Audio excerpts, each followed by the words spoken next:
Hi everyone, this is Sherry Truhlar with Red Apple Auctions. Thank you for joining me. Today I'm going to be sharing a tip that you can utilize if you are working with an auctioneer. And this is true whether it's a professional auctioneer or a volunteer auctioneer. Volunteer auctioneer, I mean someone that you're utilize, maybe a board member, it might be a community member. It's someone who's not a trained auctioneer but is doing a community service by serving as your auctioneer at the event. Now, I've recently just come off loads of travel. I've been nonstop like 3 or 4 weeks, coast to coast, lots of states in between, nonprofit auctions, school auctions, the whole 9 yards. I'm exhausted. I've only got 3 more auctions and then I've got a break for a few weeks. But the good news for you is that when I am traveling so much, you see how different groups do things. Different regions of the United States will do things differently, different clients will do things differently, and that gets me energized to be able to share some tips with you. And one of those tips, in fact, came from a very well-run event I worked recently in Iowa. It was a first-time client, really nice people out there, well-run event, classy event. And this is the first time I've worked with them. They've worked with a professional auctioneer in the past. And so many of the things that they did were carried over because of this relationship they'd had with the other auctioneer. So what I'm about to share with you is something that normally I wouldn't require. If I'm working with my clients, this is the only client who's ever done something like this with me. However, the information that I'm going to be sharing is the type of information that I've collected beforehand. It just hasn't been put together in such a nice way before, and that's what I'm going to be sharing with you now. So you can listen to this and see whether or not it's something that your auctioneer is already doing. If they're not already doing it, all right, here's a way to start making sure that they do. And if they're already doing it and they've got their own format for it, then fine. This is you don't need to do it. So what it is when I arrived on site, I was given a really nice 3-ring binder. Not a thick one, but a small one. But it's got some great information in it that's well organized. So I'm going to take you through this. The first, let me see if you can see this in the video without the light. There we go. Okay, here is a letter. This is, if you're running short on time, you can skip the letter. It was just a nice letter welcoming me and talking about working with me and so forth. Then we go into the first tab, which is materials.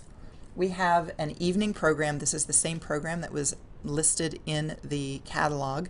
I use a more detailed program, but for someone who maybe isn't going to the trouble I do beforehand, this would at least be something the auctioneer could follow at a high level. Then there is the biography. This is what the MC used to introduce me.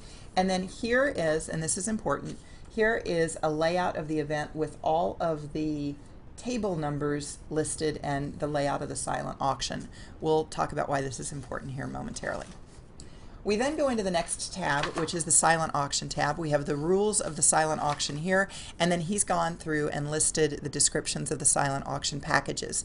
Now this is a rather small silent auction. It made sense for him to list all of them. If you've got 200 items in your silent auction, I would not recommend listing them all here. However, what you could do that would be useful is to find out what the highlights of the silent auction are. What are the things that you think are going to sell well or need some extra promotion? Put that in here, and then that's what your auctioneer should use to promote in the silent auction to help you sell and raise the prices on those particular items. Now the next tab we have is live auction. Again, the first page starting out here are the live auction procedures. And then we get into the live auctions themselves. Now you can see that this is a different font. You can see immediately, just even there in the camera, it's a larger font. That's because the idea is that the auctioneer would refer to this.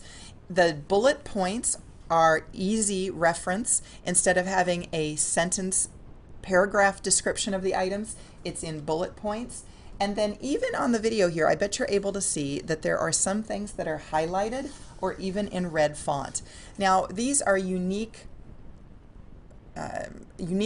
informational points shared with me, the auctioneer. So in this case, for instance, it's a first time, one-of-a-kind package. That's what he's put. In highlight here, we have the names of the donors and we have the table that they're seated at. Other times he'll highlight if it's a multiple sale package. He'll say we can sell this twice if we reach a certain price point. So I know that if we reach $3,000, I can sell 2 or 3 or 4 of these. That's the kind of information that's in red font or highlighted. Do you see how putting in a layout of your event where the tables are is useful to your auctioneer though? From the donor standpoint, I can look down, see who the donor is and what table they're seated at. If I've gathered the information, and I do this beforehand, it's a long-time donor, I might say something like, we want to thank John Smith, long-time donor, big supporter here at the hospital. Thank you so much, John. And I can refer to his table because I know where he's seated. That's a nice touch. Now, well, let me back up. I view myself as the auctioneer as an extension of your development team. It seems to me that when I work with development teams, they're constantly trying to figure out how can we further thank our donors? How can we thank our supporters? Well, I can be an extension of your team and I can thank them. I can be on the stage in a public forum and thank your donor, make a big deal about the fact, longtime supporter, John Smith, thank you so much for your support here. Look at this great donation he's provided again this year, ladies and gentlemen. And then talk about that item.